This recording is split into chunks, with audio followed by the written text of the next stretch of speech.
शिव महापुराण का 29वां अध्याय है, द्वितीय खंड का। भगवान शिव के कृष्ण दर्शन नामक अवतार की कथा।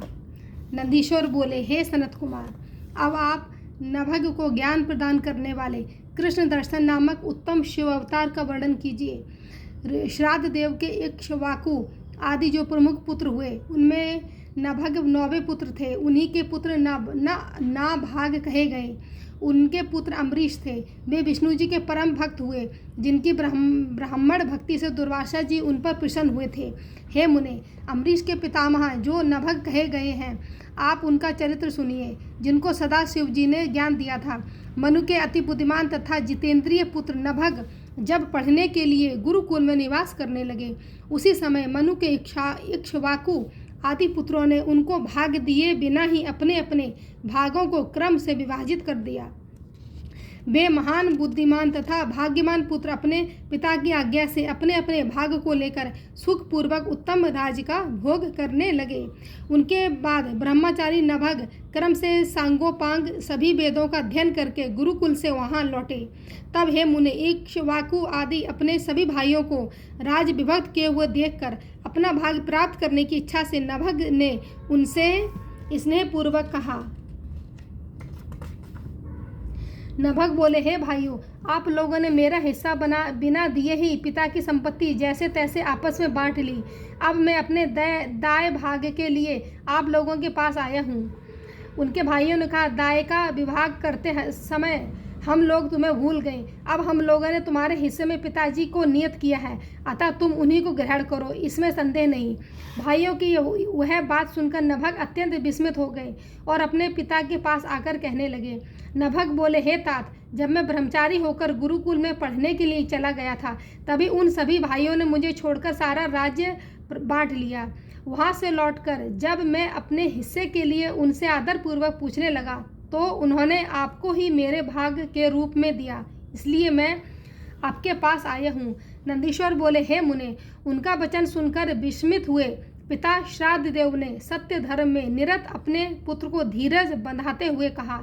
मनु बोले, हे तात, तुम भाइयों की बात में विश्वास मत करो। उनका यह वचन तुम्हें धोखा देने के लिए है। मैं तुम्हारे भोग का साधन भूत परम दाय नहीं हूँ, किंतु उन धोखेबाजों ने तुम्हारे लिए मुझे दाएं भाग के रूप में दिया है।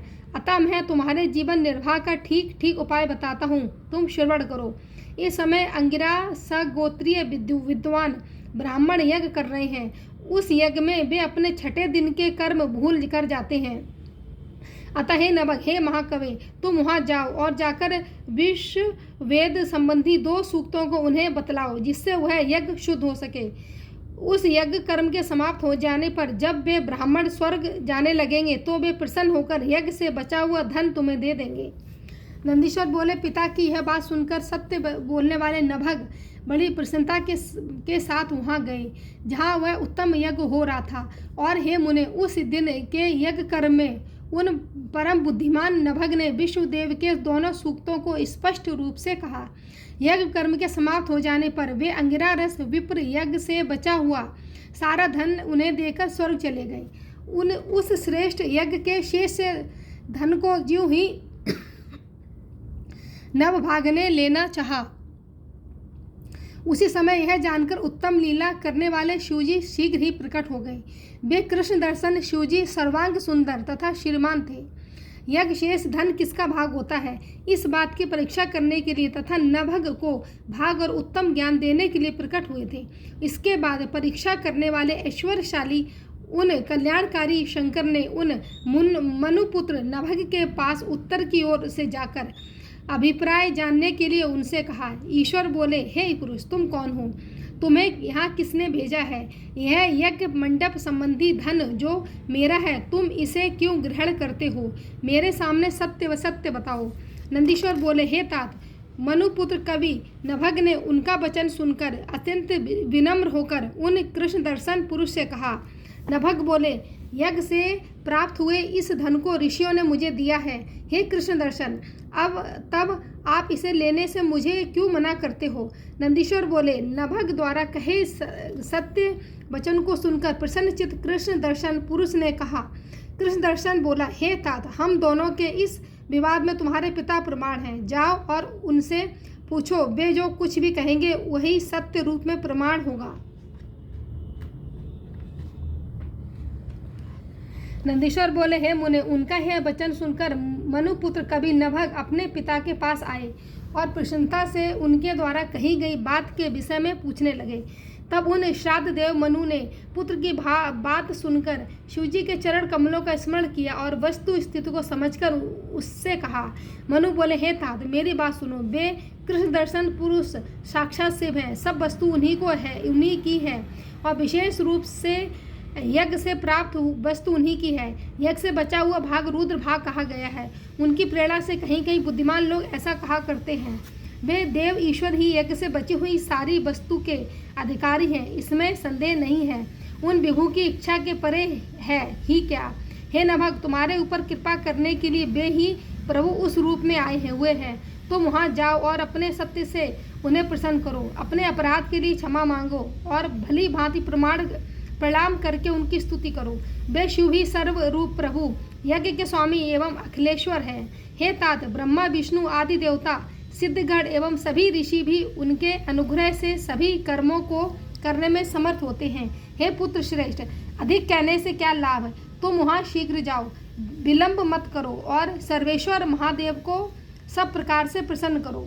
नंदीश्वर बोले, इतना कहकर श्राद्ध देव मनु ने पुत्र को शीघ्र ही शिवजी के समीप भेजा। वे महान बुद्धिमान नभग भी शिवजी के पास शीघ्र जाकर हाथ जोड़कर सिर झुकाकर उन्हें प्रणाम करके अति प्रसन्नचित होकर विनय पूर्वक कहने लगे।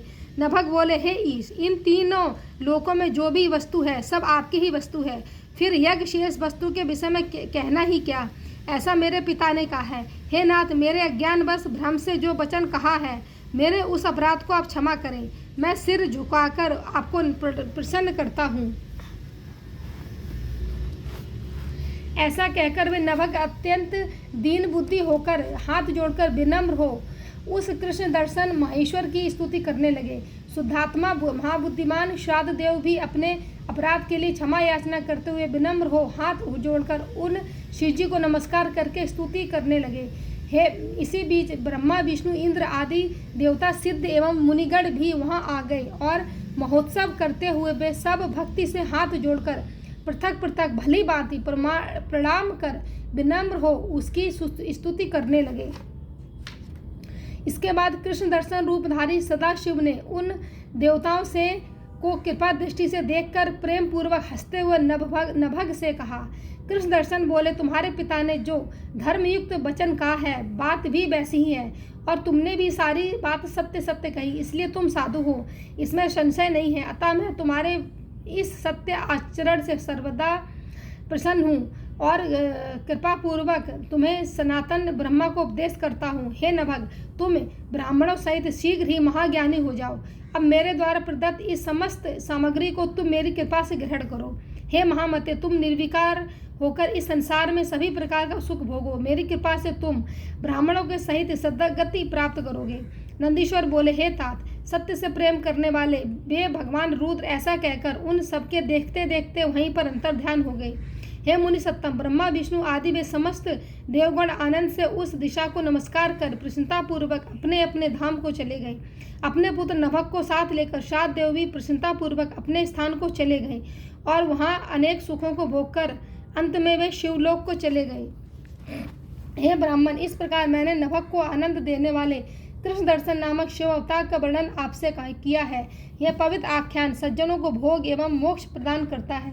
पढ़ने और सुनने वालों को भी यह समस्त कामनाओं का फल प्रदान करता है।